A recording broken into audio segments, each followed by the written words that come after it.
নমস্কার বন্ধুরা, আমি জয়া। আর চলে এসেছি শীতের একটা নতুন সবজি নিয়ে।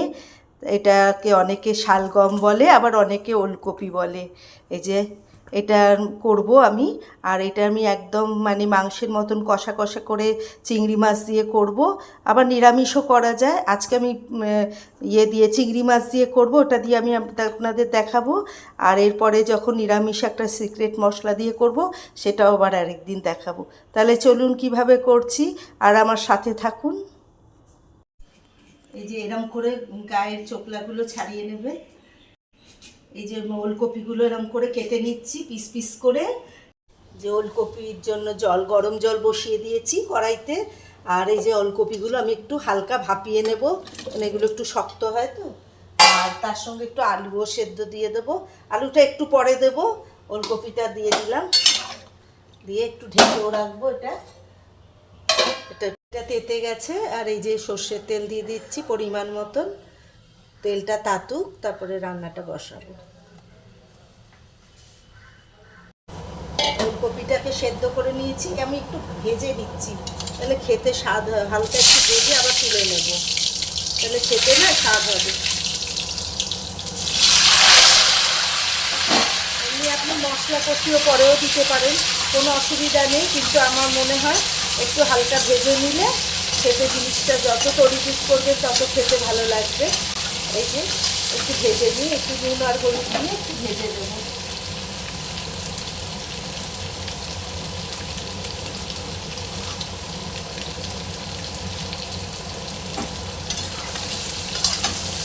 এগুলো ভাজা হয়ে গেছে, একটু ভাজলাম, খেতে ভালো লাগবে তাই জন্য। আর এইসব মানে ওলকপি বা শালগমে কোনো স্বাদ থাকে না, এটাকে স্বাদ আনতে হয়। পেঁপের যেমন কোনো স্বাদ নেই নিজস্ব, তাকে তরিজুত করে বানানো হয়, এরকম এটাকেও তরিজুত করে করছি। চিংড়ি মাছ দেবো বলেছিলাম, আর এই যে চিংড়ি মাছগুলো আমি ভেজে নিচ্ছি সব।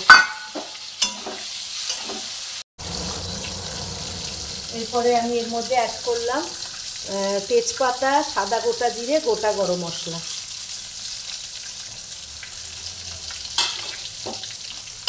এটা একটু নেড়ে নিয়ে তারপরে একটু আদা রসুন বাটা দিয়ে দেবো।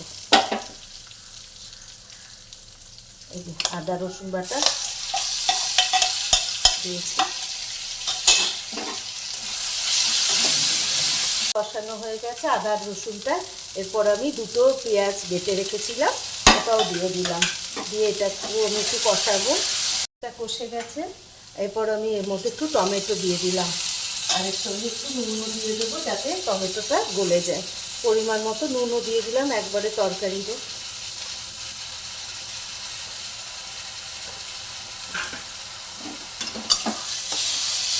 এরপর অল্প আঁচ করে একটু ঢেকে রাখলাম, টমেটোটা একটু গলুক, তারপরে আর যা মশলাপাতি দেবার তারপরে দেবো।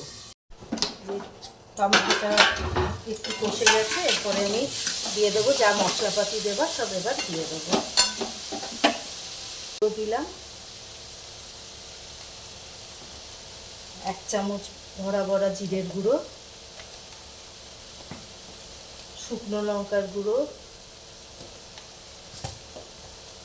আর একটু মিষ্টি। এসব তরকারিতে একটু মিষ্টি না দিলে ভালো লাগে না, আর আপনারা যদি না খান দেবেন না, কোনো অসুবিধা নেই। আর একটু জল দিয়ে দিলাম যাতে তলাটা না লেগে যায়। একটু অল্প করে জল দিয়ে কষলাম, পরে আবার দেবো, কিন্তু একটু কষানোর জন্য একটু জল দিয়ে দিলাম।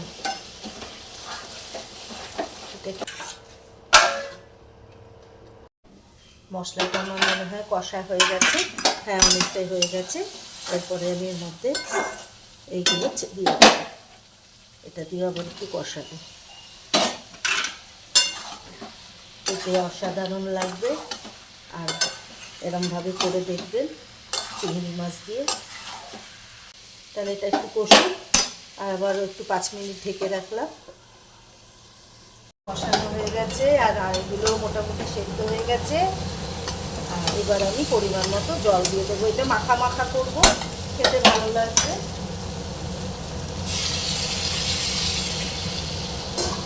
দিয়ে একটু ফুটলেই আমার তৈরি হয়ে যাবে তরকারিটা। একটু ফুটুক, সব কিছু সেদ্ধ হয়ে গেছে, কিন্তু এই যে আলু সেদ্ধ হয়ে গেছে আমার। দেখি একটু আলুটাও সেদ্ধ হয়ে গেছে। হ্যাঁ, আলুটাও সেদ্ধ হয়ে গেছে। আর এই যে ওলকপিটাও দেখি একটু টিপে, হ্যাঁ ওটাও সেদ্ধ হয়ে গেছে মোটামুটি। এই ভেজে রাখা চিংড়ি মাছটা দিয়ে দিলাম এর মধ্যে। খেতে খুবই স্বাদ হবে। আর চিংড়ি মাছ তো যাতে দেবেন তাতেই স্বাদ। চিংড়ি মাছ এমন একটা জিনিস সবাই খেতেও ভালোবাসে, আর তরকারিতে তার সব কিছুতে দিলে স্বাদটা ভালোই হয়। আমি একটু গরম মশলার গুঁড়ো দিয়ে দেবো পরিমাণ মতো, আর দেবো একটুখানি ঘি। ব্যাস আমার রেডি হয়ে গেল সুস্বাদু ওলকপির তরকারি। তাহলে আমার রেসিপিটা কেমন লাগলো জানাবেন। ভালো লাগলে একটা লাইক, শেয়ার আর কমেন্ট করে দেবেন। আর এই আমার সাথে এতক্ষণ থাকার জন্য অসংখ্য ধন্যবাদ। তাহলে ভালো থাকবেন, সুস্থ থাকবেন আর আনন্দে থাকবেন।